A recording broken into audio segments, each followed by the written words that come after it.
A Etiópia é italiana. Com essas palavras ousadas, o ditador Benito Mussolini incita as multidões adoradoras em Roma a um frenesi. É 1936. As forças italianas acabaram de tomar a capital da Etiópia, e esse triunfo marca o auge da popularidade de Mussolini. Isso exemplifica sua imagem de força e consolida o mito de um novo império fascista. Respaldado por seu culto à personalidade, e o Dulce é imparável.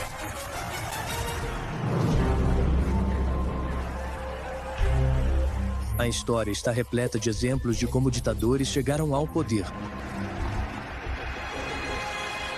Mas quais são os temas em comum? Quais são as circunstâncias que levam à tirania?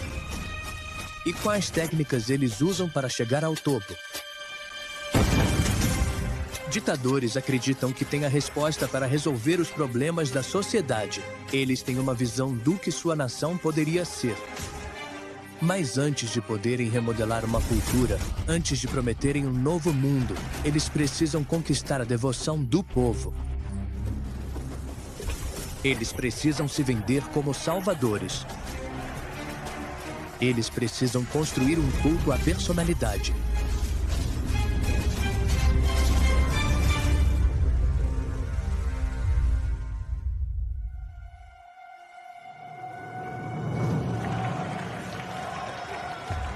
A força na personalidade. Para os ditadores, os mitos que os cercam e a imagem que projetam podem ser usados para tomar o poder e mantê-lo. Ditadores do mundo todo usam cultos de personalidade porque eles funcionam. Eles os ajudam a permanecer no poder. E isso significa que eles conseguem hipnotizar as massas.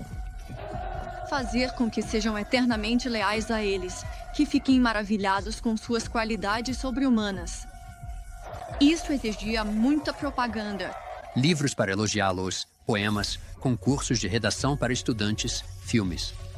Muita cultura, muitos desfiles para ajudar a estabelecer esses cultos de personalidade. E se você fosse uma criança, seria obrigado a ouvir esse tipo de doutrinação sobre como o líder é maravilhoso. Isso realmente criou um tipo de lealdade que quase parece inexplicável.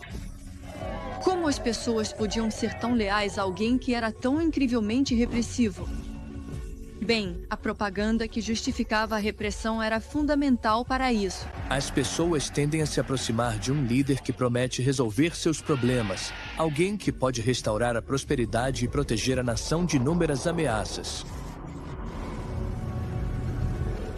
Ditadores vendem a ideia de que só eles têm as qualidades para conduzir a nação em uma luta pela sobrevivência.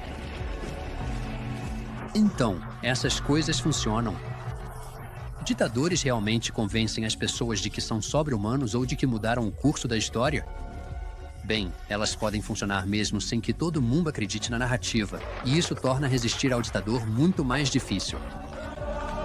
Quando as condições são favoráveis, um líder forte e decisivo vai surgir. Mas existe um processo para conquistar uma população. Na Itália dos anos 1920, mais de uma década antes de sua vitória na Etiópia, um culto à personalidade se formou em torno do futuro líder ditatorial, Benito Mussolini.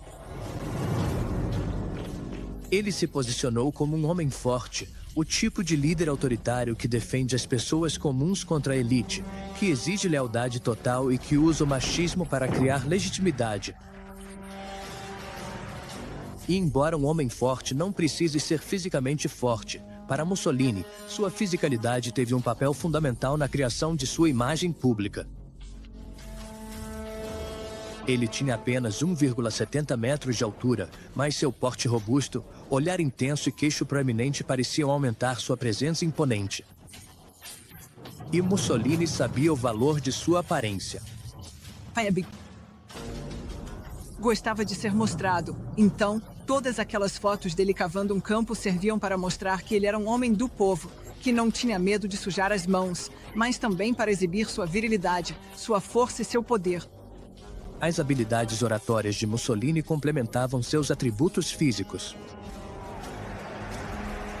Ele inspirava o público com discursos dramáticos cheios de certeza, simplificando questões complexas em preto e branco. Mussolini aproveitou a intensa raiva sentida por muitos em relação à liderança liberal e o ódio aos socialistas, e formou o Partido Fascista. Mussolini assumiu o poder em 1922, mas ele enfrentou oposição. Giacomo Matteotti surgiu como um adversário formidável, denunciando a guinada do governo para o absolutismo e a corrupção do regime fascista. Mas, em 10 de junho de 1924, Matteotti foi sequestrado e brutalmente assassinado. A descoberta do corpo dele e as evidências esmagadoras ligando seu assassinato ao círculo íntimo de Mussolini provocaram indignação pública. Os membros de alto escalão do Partido Fascista sabiam que se Mussolini caísse, eles também acabariam. Mussolini precisava ser apoiado, então nasceu o culto ao Duce. A culpa pelos erros recentes foi transferida para a base indisciplinada e Mussolini foi retratado como uma vítima dos liberais oportunistas. É um roteiro familiar usado pelos autoritários de hoje, que coloca o líder como vítima, até mesmo como mártir. Em um discurso ao parlamento em 3 de janeiro de 1925, Mussolini declarou a si mesmo e ao seu partido acima da lei, anunciando efetivamente a primeira ditadura fascista. A Itália se tornou um estado de partido único, e o Partido Fascista Italiano era o único partido. E, claro, esse é um aspecto fundamental de uma ditadura. E, obviamente, quem estava à frente disso tudo era o próprio Mussolini. Todo um culto foi criado em torno desse líder, e o Duce, Mussolini. Então, o culto à personalidade do líder também o ajudou a consolidar seu poder. Menos. De uma década após o início do regime fascista de Mussolini, um culto de personalidade se formou em torno do líder da Alemanha nazista, Adolf Hitler. E isso se tornou central para o controle daquele regime sobre seu povo. Adolf Hitler admirava Mussolini e, de certa forma, se espelhou no ditador italiano. E ele compartilhava com Mussolini o gosto pelo dramático. Ele cativava as plateias com discursos que alimentavam a raiva e o orgulho nacional. Hitler também construiu um culto de personalidade em torno de sua persona extremamente carismática. Ele era um orador incrível. Claro, ele era propenso a acessos de fúria extremos, mas tudo isso parecia trazer o público alemão para debaixo de seu domínio, pois sentiam que ele era um salvador vindo para devolver à Alemanha seu período de glória. Todo. Gesto. Cada entonação era cuidadosamente orquestrada para hipnotizar o povo e mobilizá-lo em torno de sua visão para o futuro da Alemanha.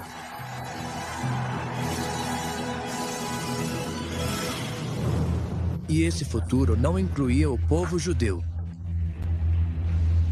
Hitler identificava os judeus como a força malévola por trás dos problemas da nação, desde um sistema parlamentar corrupto até a ameaça iminente do comunismo. Seus discursos estavam carregados de metáforas de contágio e doença. Ele comparava a presença do povo judeu à de um vírus. E declarou de forma assustadora, em 1942, que a saúde da sociedade dependia da eliminação do povo judeu.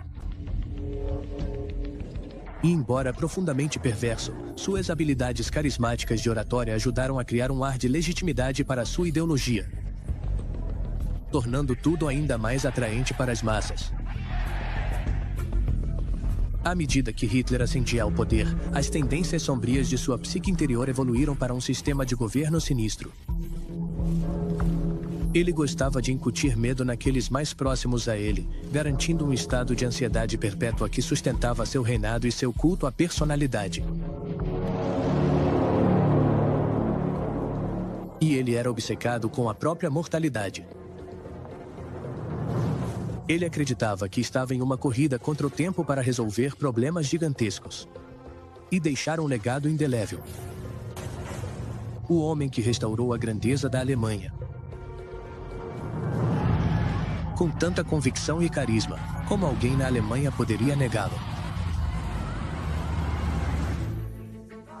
O narcisismo de Hitler e Mussolini os levou a criar cultos de uma só pessoa.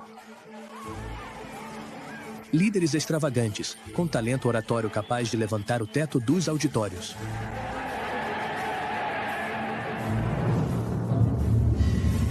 Mas na União Soviética dos anos 1920, um tipo muito diferente de líder chegou ao poder.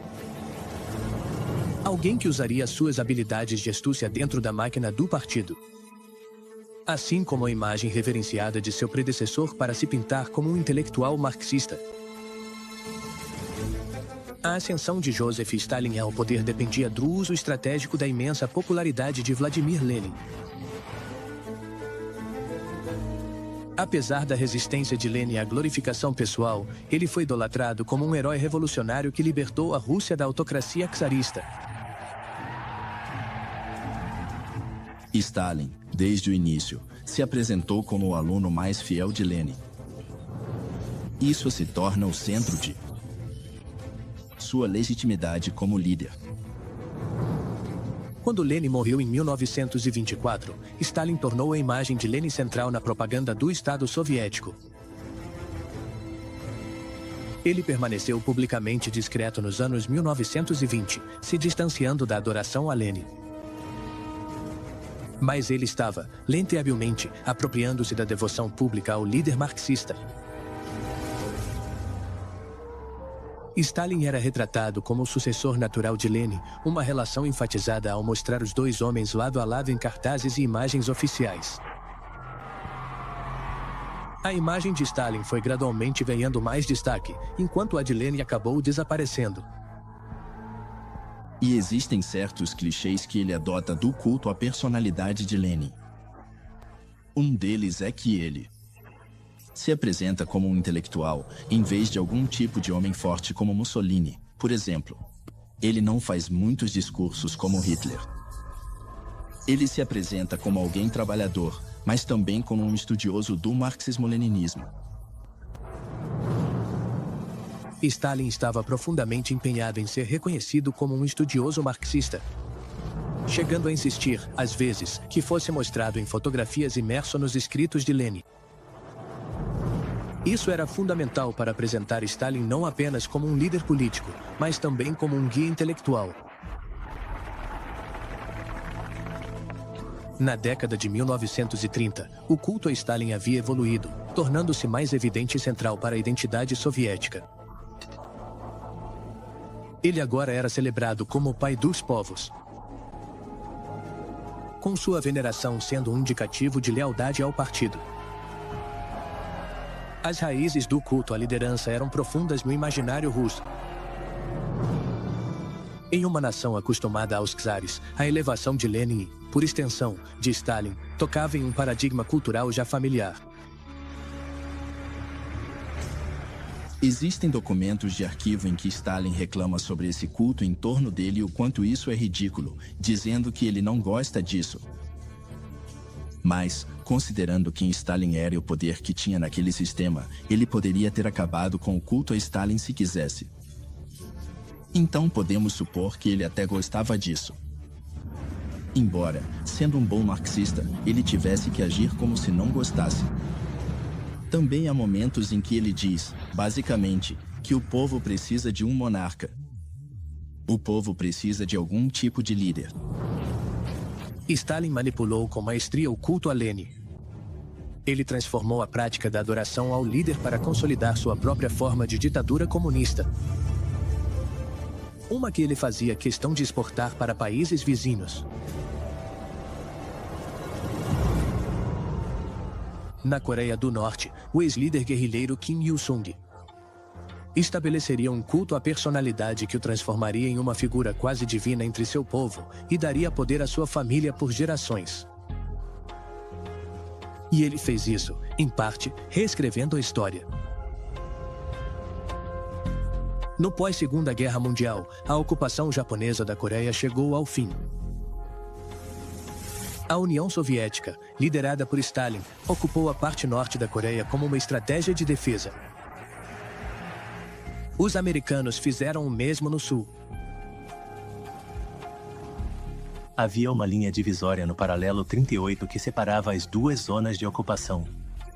E foi isso que deu início a essa nova era para a Coreia e para os coreanos. O fim do domínio japonês e a libertação não resultaram em autonomia completa, mas sim em outra ocupação estrangeira. Uma forma diferente de ocupação, mas ainda assim uma ocupação. Os soviéticos tinham como objetivo criar um Estado norte-coreano dentro de sua esfera de influência, com Kim Il-sung como figura de destaque da região. E assim, ele chegou junto com o exército soviético em outubro de 1945, alguns meses após a libertação. E o que aconteceu depois foi um processo complicado, no qual Kim manobrou para chegar à posição mais proeminente. Isso levou os soviéticos a concordarem que ele se tornasse a figura mais poderosa entre os líderes coreanos nativos. Kim foi nomeado presidente do Comitê Popular Provisório para a Coreia do Norte em fevereiro de 1946. Em abril, ele já havia apresentado seus 20 pontos, afirmando sua posição como líder independente da supervisão de Stalin. Em menos de um mês, seu nome e imagem já eram mais destacados na propaganda.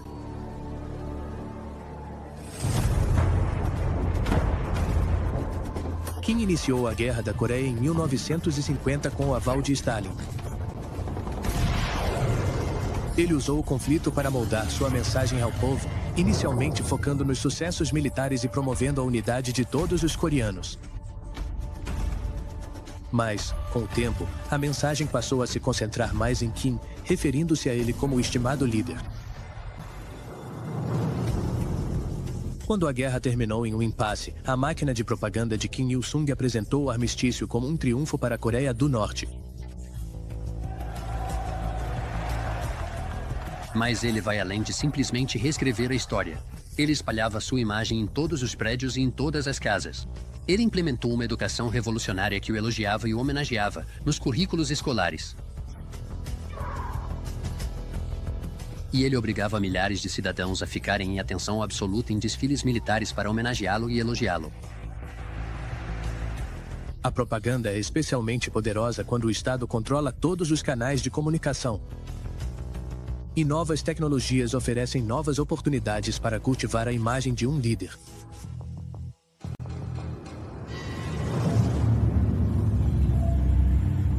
Décadas antes da dinastia Kim chegar ao poder, a década de 1920 trouxe novas formas de mídia de massa. Revistas ilustradas, rádio e cinema eram perfeitos para moldar uma persona pública. E com influência suficiente sobre as massas, um líder podia fazer quase qualquer coisa. O Partido Fascista na Itália soube usar muito bem essas novas ferramentas. O maior trunfo da propaganda fascista era o próprio Mussolini. Ele era carismático. Ele era a figura indiscutível do fascismo. Ele estava no centro de toda a campanha de propaganda. O gabinete de imprensa e o Instituto Lúcia, com seus cinejornais e fotografias, tornaram-se fundamentais para disseminar uma imagem cuidadosamente construída de Mussolini.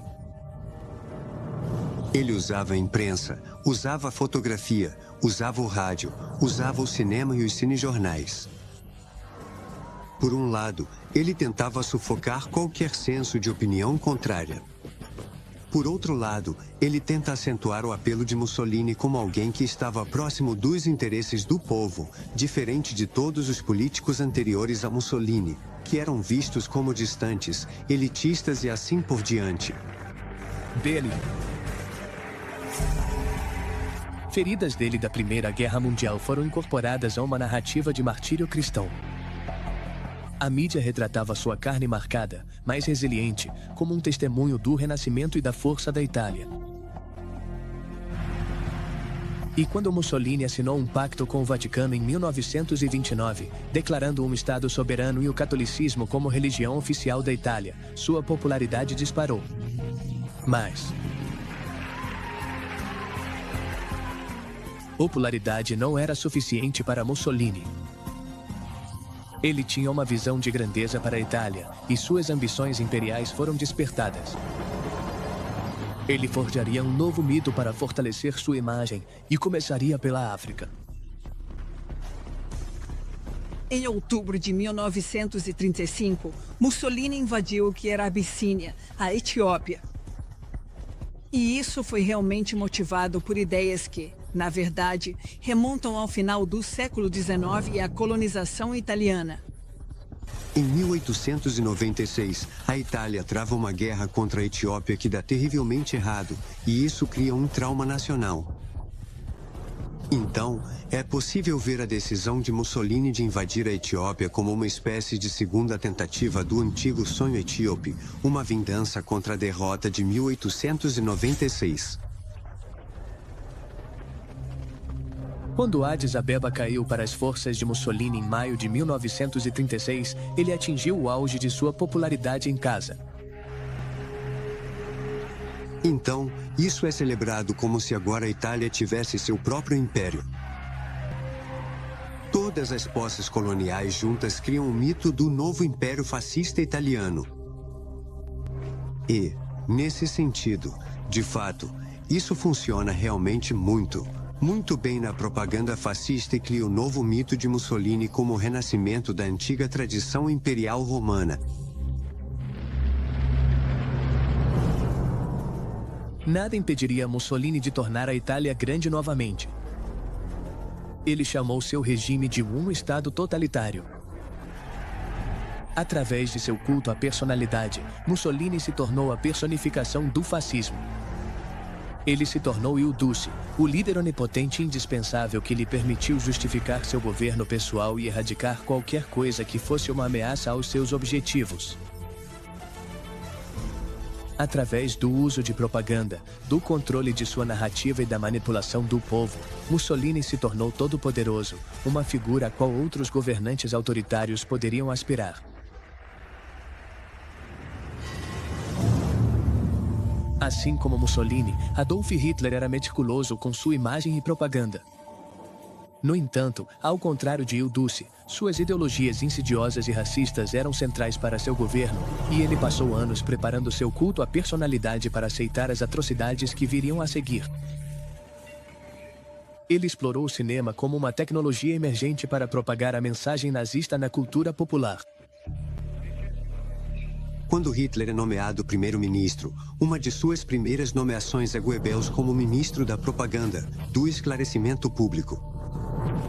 E Goebbels leva essa responsabilidade muito a sério. Ele reorganiza a imprensa, reorganiza o rádio, reorganiza o cinema.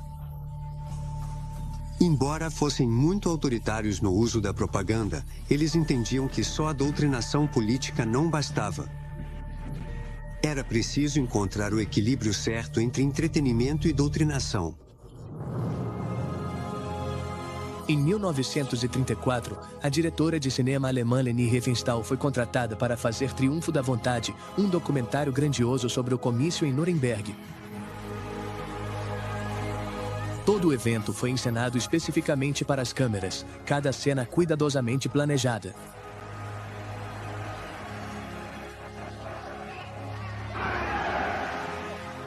Pontes chegaram a ser construídas sobre o rio Pegnitz para enquadrar a cidade de forma majestosa enquanto os soldados nazistas marchavam. O filme mostra Hitler em meio a grandes espetáculos e multidões adoradoras, tudo pensado para reforçar sua imagem como o salvador da nação. A imagem pública de Hitler era a de um líder responsável, sério e dedicado, que não tinha tempo para outras distrações, tão comprometido com o país e com o bem da comunidade nacional, a Volksgemeinschaft, que sua vida era muito austera em todos os aspectos. Hitler se via como um líder messiânico.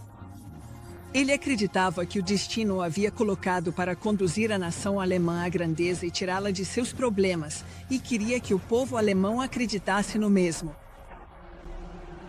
As escolas ecoavam esse sentimento, promovendo uma veneração quase religiosa por ele entre os jovens. Chegou a ser escrita até uma versão especial do Pai Nosso.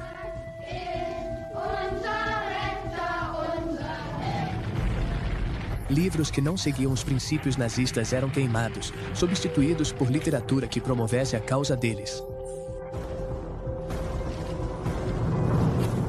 E as crianças eram astutamente visadas. Hitler acreditava que quem tivesse a juventude teria o futuro, e por isso a educação se tornou uma ferramenta poderosa de doutrinação. O currículo escolar era impregnado de antissemitismo e da ideologia de uma raça pura.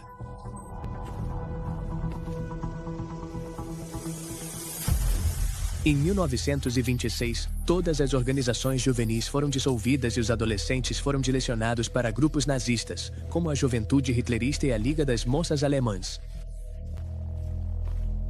A participação aumentou para 5,4 milhões em apenas 10 anos, impulsionada pela promessa de aventura.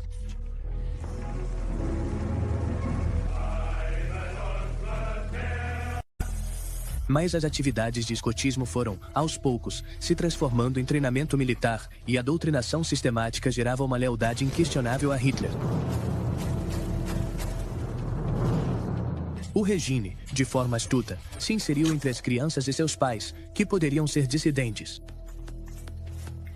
chegando até a incentivar os jovens a denunciar comportamentos considerados não nazistas. A propaganda nazista havia infiltrado todos os aspectos da sociedade. Toda a ideologia era centrada na figura do Führer, na figura do líder. Então, tudo isso só aumentava a posição de Hitler, fazia com que ele parecesse cada vez mais invencível e cada vez mais infalível. A imagem de invencível que Hitler construiu para si mesmo ajudou a alimentar os horrores de sua ideologia, transformando os pensamentos sombrios de um só homem nas ações terríveis de muitos.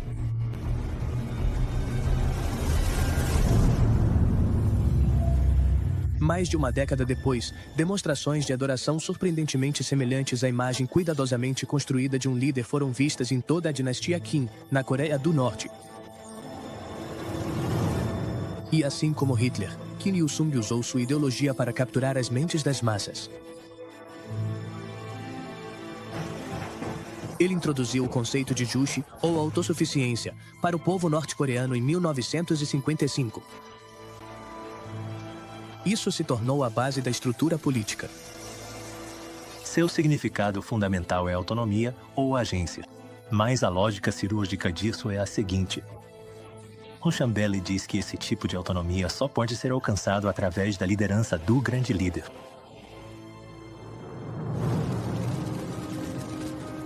Com as experiências traumáticas da Guerra da Coreia reforçando o desejo de autonomia, a Coreia do Norte, sob a liderança de Kim, deixou de aspirar a se juntar à rede socialista global para adotar uma postura assertiva de autossuficiência. Portanto, o controle de Kim sobre o poder não foi enfraquecido pelo fato de a Guerra da Coreia ter se tornado esse desastre terrível para a Coreia do Norte.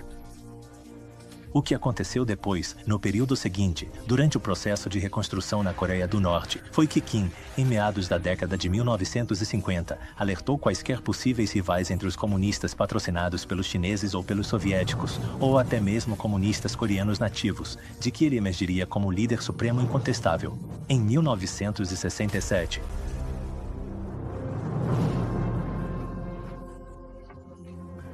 Kim determinou a adesão absoluta às suas filosofias, não deixando espaço para pensamentos independentes ou neutros.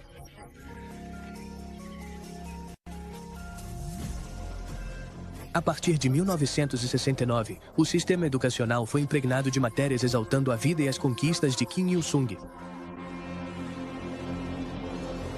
E toda a população foi envolvida em sessões ideológicas regulares para absorver histórias sobre sua grandeza. Em 1974, Kim passou a impor novos princípios que exigiam lealdade inabalável, marcando a consolidação de seu culto total e lançando as bases para um governo dinástico duradouro.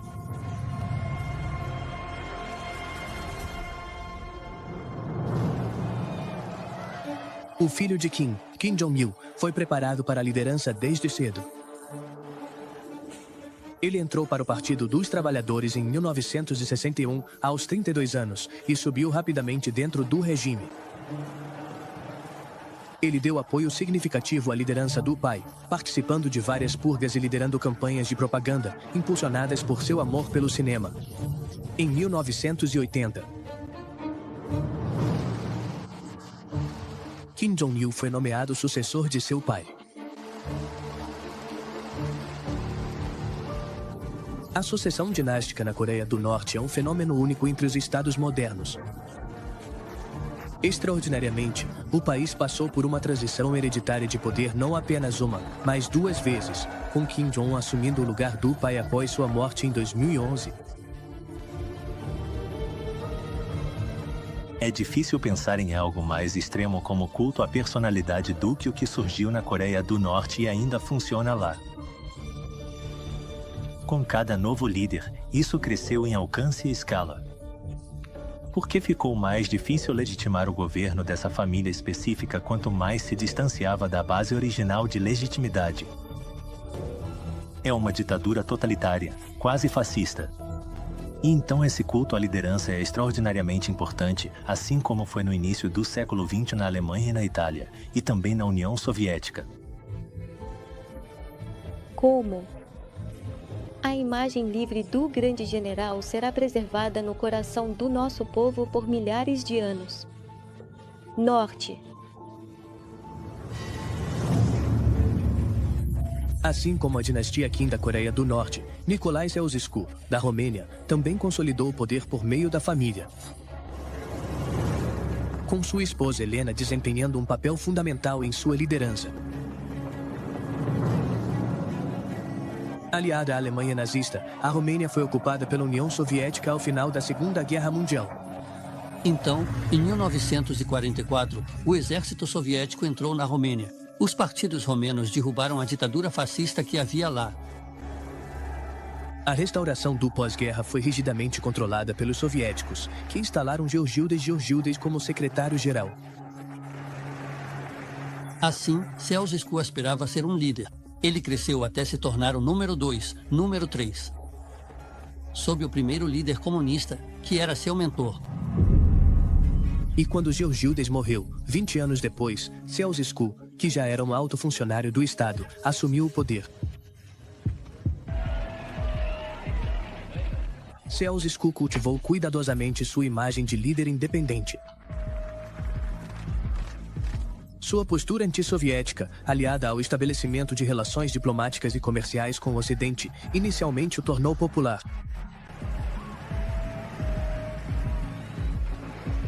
Em 1974, Ceausescu criou uma presidência executiva, consolidando seu poder e iniciando um governo de 15 anos como ditador de fato.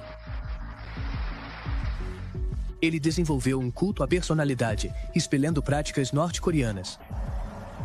Ele foi profundamente inspirado pela Coreia do Norte e pela autocracia totalitária de lá, além da ideologia Juche, a ideia de autossuficiência. E ele queria se apresentar ao povo romeno como o amena mais importante de todos os tempos. Ceausescu controlava tanto o Conselho de Estado quanto o Partido Comunista. Ele se concedeu o poder de nomear ministros e impôs uma censura que proibia qualquer crítica. Ele frequentemente trocava os principais funcionários do governo para evitar o surgimento de oposição. E isso também acontecia em um momento em que a Romênia enfrentava uma enorme crise econômica. Em um momento em que as pessoas passavam fome, o povo romeno era obrigado a conviver constantemente com o culto à personalidade de Ceausescu, e sua imagem estava em toda parte. Apesar das graves carências e da queda no padrão de vida, a propaganda exaltando Ceausescu se tornava cada vez mais extravagante. Mais de 900 supostas visitas de trabalho pelo país foram organizadas para reforçar sua imagem de filho do povo.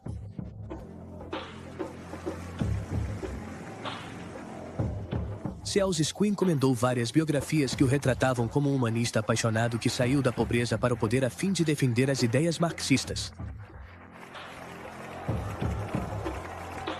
O culto à personalidade se torna cada vez mais, para a maioria dos romenos, nauseante com o agravamento da situação econômica na Romênia. E isso coincide com Ceausescu trazendo Helena, sua esposa, e outros membros de sua família para a liderança máxima, em diferentes cargos. Helena era retratada como uma acadêmica, uma cientista, uma espécie de gênio da matemática, embora não tivesse absolutamente nenhuma educação ou formação científica. Apesar de sua ignorância, a imagem pública de Helena foi cuidadosamente construída, com credenciais falsificadas, honrarias científicas e até livros de química escritos em seu nome. Os cultos de personalidade entrelaçados deles sustentaram seu governo autocrático, permitindo que mantivessem a fachada de uma liderança meritocrática e progressista. Ceausescu utilizou um dos mecanismos mais importantes em regimes totalitários, que é a propaganda. E ele usou os veículos de propaganda, o sistema de propaganda, para construir o culto ao partido, para combinar o culto, a idolatria do Partido Comunista com sua própria autoengrandecimento, através de seu culto pessoal à personalidade. Para muitos ditadores ao redor do mundo, a propaganda faz parte de uma estratégia complexa para estabelecer uma persona específica, uma marca.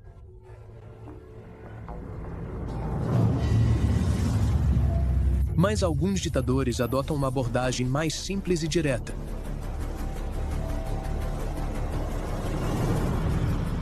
O reinado de Idi Amin Uganda começou com um golpe em 1971, saudado por alguns pela promessa de libertação.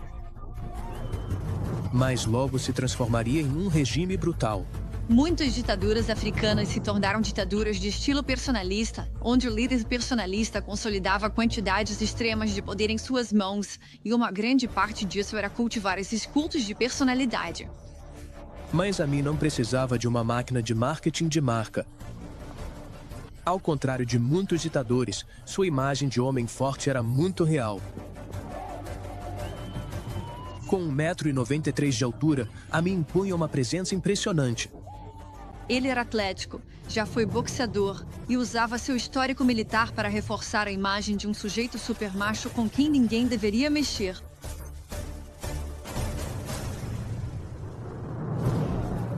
Idi Amin entrou para o exército colonial britânico quando ainda era jovem. Ele foi recrutado inicialmente como cozinheiro, depois virou soldado raso e chegou a lutar pelos britânicos na Somália, onde havia interesses coloniais, e também combateu os Mau Mau, os lutadores pela libertação no Quênia. À medida que Amin subia nas patentes militares, ele formou uma aliança lucrativa com o primeiro-ministro Milton Obote e juntos, em 1966, derrubaram o rei Mutesa II e assumiram o controle total de Uganda, com Obote como presidente e Amin como líder das Forças Armadas.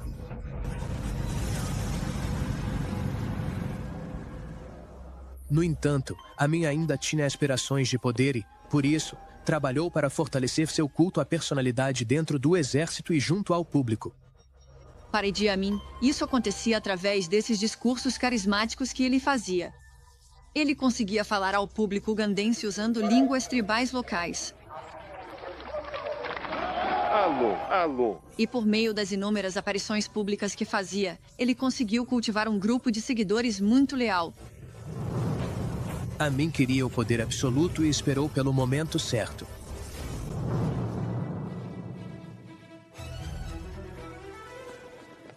Então, em 1971, o presidente Obote foi a Singapura para a cúpula da Commonwealth. É quase como se Amin tivesse recebido um sinal verde naquele momento para se levantar, e ele lançou um golpe de Estado. Era um bom momento para dar um golpe. Não precisava matar Obote. Poderia ser um golpe sem sangue. Poderia parecer algo positivo. Com a queda do regime opressor de Obote, as pessoas esperavam por uma liderança mais benevolente. Após o golpe, Amin se apresentou como um soldado, não um político, segurando as pontas até que eleições democráticas pudessem ser organizadas. Não é minha intenção ser presidente, mas, foi o povo que me nomeou presidente da República de Uganda. No entanto, essa aparência de esperança foi manchada por correntes subterrâneas de uma realidade mais sombria. O carisma de Amin o ajudou a chegar ao poder. Mas, como homem militar, a violência era uma forma mais simples e direta de manter o poder. Ele não era um homem bem educado e rapidamente decidiu que iria governar Uganda. De fato, com base na repressão, execuções, isso se desenvolveu muito rápido, via intimidação, medo e favorecimento andando lado a lado. Se você me apoiar, eu vou te favorecer. Se não me apoiar, vou incutir o temor de Deus em você. A escala das atrocidades cometidas por Amin, seja por motivos étnicos, políticos ou até mesmo triviais, tornou-se uma marca registrada de seus 8 anos de governo, com estimativas de mortos variando de 80 mil a 500 mil. Uganda estava em turbulência econômica. Amin estava usando a maior parte dos fundos nacionais para suas próprias despesas e presenteando militares com regalias para mantê-los leais. Uganda ainda não é independente. Quero ver que a rua inteira de Kampala não esteja cheia de indianos. O quê? Tem que ser verdadeiramente negro, e a administração dessas lojas deve ser feita por eles. Depois, você gostaria mesmo de tirar todos os asiáticos? Sério, senhor? Sim, eles devem voltar para o país deles depois disso. Com a expulsão de 80 mil asiáticos, a relação de Amin com as potências internacionais rapidamente azedou. A Índia cortou relações com Uganda e os Estados Unidos fecharam sua embaixada em Kampala. Amin se afastou do Ocidente e se aproximou de Gaddafi, da Líbia e da União Soviética. Ninguém vai dividir a África e o mundo árabe. Eles vão se fortalecer. Idi Amin não tinha ambições de ser, por assim dizer, reverenciado internacionalmente. Ficou claro para ele, logo nos primeiros dias, que nunca alcançaria esse tipo de status, não importava quantas vezes se gabasse de ter conquistado os britânicos. Eu arranquei o imperialismo britânico de Uganda e agora os ugandenses vão se sentir felizes. O comportamento excêntrico de Amin e suas atitudes de autoengrandecimento, como se condecorar com medalhas, provocavam uma mistura de diversão e preocupação internacionalmente. Toda aquela regalia militar era importante para ele, o uniforme, as medalhas. Ele queria ser lembrado como muito mais do que apenas um cozinheiro do exército colonial britânico. Os últimos anos de Idi Amin no poder foram marcados por um isolamento crescente e turbulência. Sua imagem de homem forte não foi suficiente para garantir o verdadeiro apoio do seu povo. Em 1977, a corrosão de seus círculos internos indicava o enfraquecimento de seu controle. Idi Amin basicamente caiu do poder por tentar fazer uma coisa a mais, que foi a invasão do seu vizinho, a Tanzânia.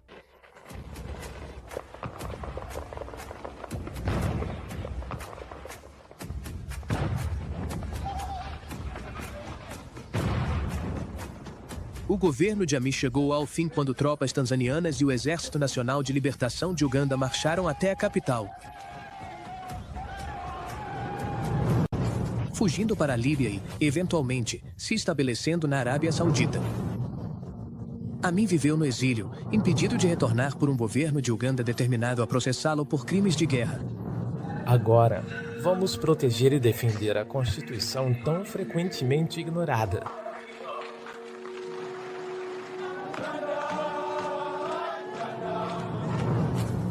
Ele morreu em 2003 após uma falência múltipla dos órgãos. Longe do país que um dia governou com mão de ferro, morreu um homem fraco e debilitado. Ele não deixou nenhum legado duradouro. Ninguém se associa ao seu pensamento. Ninguém se associa à memória do seu regime. Todo mundo vê de forma simplista demais, porque ele era uma figura muito complexa, mas acabou reduzido a um simplório. E não é assim que ele gostaria de ser lembrado. Não.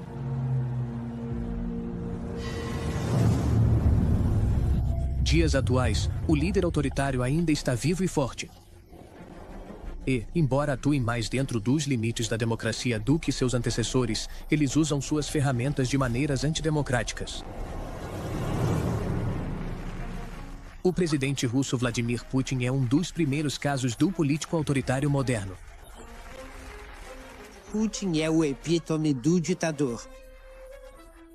Ele tem todas as características de personalidade, mas, além disso, está seguindo uma tradição de ditadura na Rússia. Depois de Stalin, Putin é a pessoa que ficou mais tempo como ditador na Rússia. A imagem cuidadosamente construída de Putin como um líder que mantém a Rússia segura remonta aos anos 1990, uma época em que um líder forte e decisivo era exatamente o que o povo russo queria. Anos 1990 foram um período tumultuado para a Rússia. Em 1991, a desintegração da União Soviética levou a uma transformação rápida e dolorosa para uma economia de mercado. Depois, em 1996, a Rússia passou por uma retirada humilhante após uma guerra de 2 anos com a Chechênia, uma região separatista da Rússia com apenas uma fração dos seus recursos econômicos e militares. Os russos foram confrontados com novos sentimentos de emasculação, lançando uma sombra sobre toda a década. À medida que Putin subia na hierarquia até se tornar primeiro-ministro em 1999, ele lamentava a perda da força da Rússia.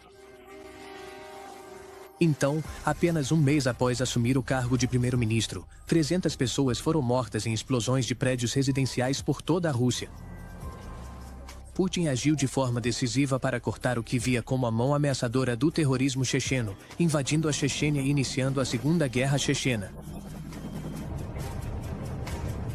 A guerra bem-sucedida, porém extremamente brutal, na Chechênia, e o pânico em torno desses atentados ajudaram Putin a se estabelecer como uma espécie de salvador da Rússia contra a desintegração, o caos, a anarquia e o terrorismo. E então isso se ampliou para a imagem do homem que poderia limpar as ruas, acabar com a bandidagem, fazer o Estado russo voltar a funcionar e tornar a vida dos russos mais normal.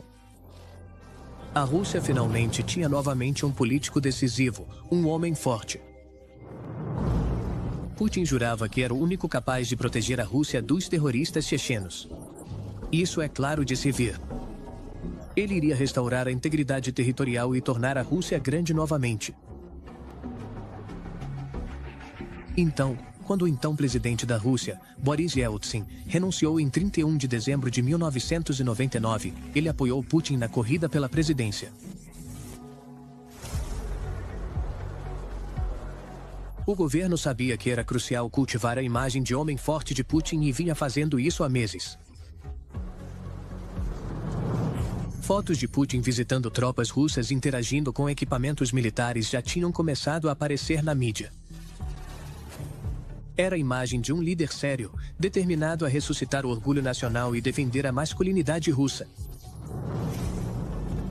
Existe uma verdadeira campanha de propaganda para projetar Putin como aquele líder forte e macho de um país forte e macho. Quando ele ainda era um pouco mais jovem, isso significava tirar a camisa com frequência, posar sem camisa, posar com rifles, sair para caçar, jogar hóquei no gelo, fazer lutas de jiu-jitsu e, claro, sempre vencer. Então, essa projeção muito forte de masculinidade machista, que funcionou muito bem com o eleitorado. As pesquisas provaram que Putin era exatamente o que a Rússia queria. Sua aprovação subiu para 84% e ele foi eleito presidente em março de 2000 com uma maioria absoluta de 53%. Junto com você e com pessoas como você, político. Ponto final. 1. Místicos cataris Liat pagaram atitudes nacional para político. Atores usam entendimentos culturais para reforçar seu poder. Ideias populares sobre masculinidade e força são contrastadas com o oposto, feminilidade ou fraqueza percebida, para apresentar o líder como um protetor. Putin está, em muitos aspectos, seguindo os passos de Stalin, mas ele está seguindo os passos de Stalin usando tecnologia moderna e muito mais aparato de segurança intrusivo. Por meio desse aparato de segurança e do controle da informação na Rússia, ele está gerenciando sua própria imagem, controlando informações sobre si mesmo e controlando toda a oposição contra ele. A imagem de homem forte de Putin continua firme no século XXI, levando a um governo que já dura 20 anos e contando. A brutalidade aberta, sozinha, raramente leva ao poder duradouro. Para isso, os líderes precisam cultivar uma narrativa que funcione para seu público. Falando italiano. O culto à personalidade é construído na busca pela adoração. Ele preenche uma necessidade psicológica profunda, alimentando o ego insaciável do líder, ao mesmo tempo em que dá aos seguidores a sensação de fazerem parte de algo grandioso. Falando japonês. É profundamente perturbador, mas esse é um perigo que encontramos até no mundo de hoje, certo? A inclinação popular de tentar se apegar a alguma pessoa que promete soluções fáceis para problemas complexos, se apenas o povo seguir suas regras de forma quase absoluta. E isso pode tornar muito difícil para uma sociedade quando todos acreditam que os outros podem apoiar o ditador. Vai ser muito difícil para essas pessoas encontrarem outros com quem possam se organizar para resistir ao líder. Mas essa autoridade carismática pode alterar drasticamente o rumo de uma nação, mudando de democracia para autoritarismo em apenas alguns anos. A ascensão de um ditador envolve duas forças inseparáveis, da habilidade teatral e manipuladora do líder. Falando italiano. E a vontade de uma população oprimida.